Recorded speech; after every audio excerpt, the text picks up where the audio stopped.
এক সময় জঙ্গলটা ছিল এক স্বপ্নপুরী আর জীবনে ভরা, কিন্তু হঠাৎই হারিয়ে যেতে লাগলো সব সৌন্দর্য, ভাঙতে লাগলো বন্ধনের দেয়াল।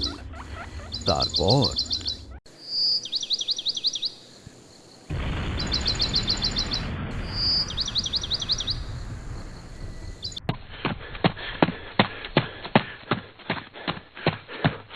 সব শেষ, সব শেষ, সব গাছ কাটা হচ্ছে।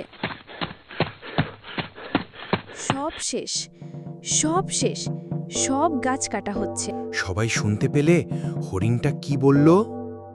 হ্যাঁ, শুনতে পেলাম। আমাদের এখনই সিংহ রাজার কাছে যাওয়া উচিত। কি হবে আমাদের? কোথায় যাব আমরা? আশা করি সিংহ মশাই এর একটা উত্তম পন্থা বের করবেন। চল চল সবাই। রাজামশাই, রাজামশাই, একদল মানুষ সব গাছ কেটে ফেলছে। এখন আমাদের কি হবে? তোমরা ভয় পেও না, আমি থাকতে কারো কিছুই হবে না। আমি এর ব্যবস্থা নিচ্ছি। সব প্রাণীদের বলো আমি ডেকেছি। এ কথা শুনে জঙ্গলের সব প্রাণী একে একে আসতে লাগলো। তাদের জন্য সামনের দিনগুলোতে কি অপেক্ষা করছে, সব প্রাণী ভয়ে দিশেহারা।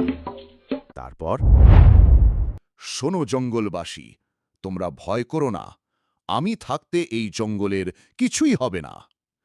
আমার সাথে মহারাজের ভালো সম্পর্ক রয়েছে। উনাকে বিষয়টি অবগত করব। আশা করি উনি এর বিচার করবেন। এখন সবাই যার যার কাজে যাও। পরদিন ভোরবেলায় তোতা চিঠি নিয়ে মহারাজের উদ্দেশ্যে রওনা করল। মহারাজা ছিলেন অত্যন্ত উদার মনের মানুষ। তার রাজ্য এত সুন্দর যে মন জুড়িয়ে যায়। তিনি সৌন্দর্যের পূজারী ছিলেন। চলুন দেখি কি হয়।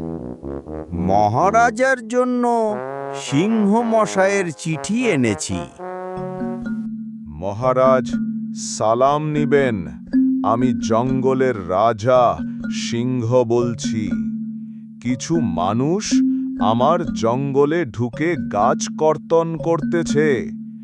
আপনি যদি এর ব্যবস্থা না নেন, তাহলে জঙ্গলের প্রাণীরা তা প্রতিহত করবে। আশা করি সঠিক বিচার পাব। সিংহ মশাই আমার ভালো বন্ধু। সে একবার আমার প্রাণ বাঁচিয়েছে।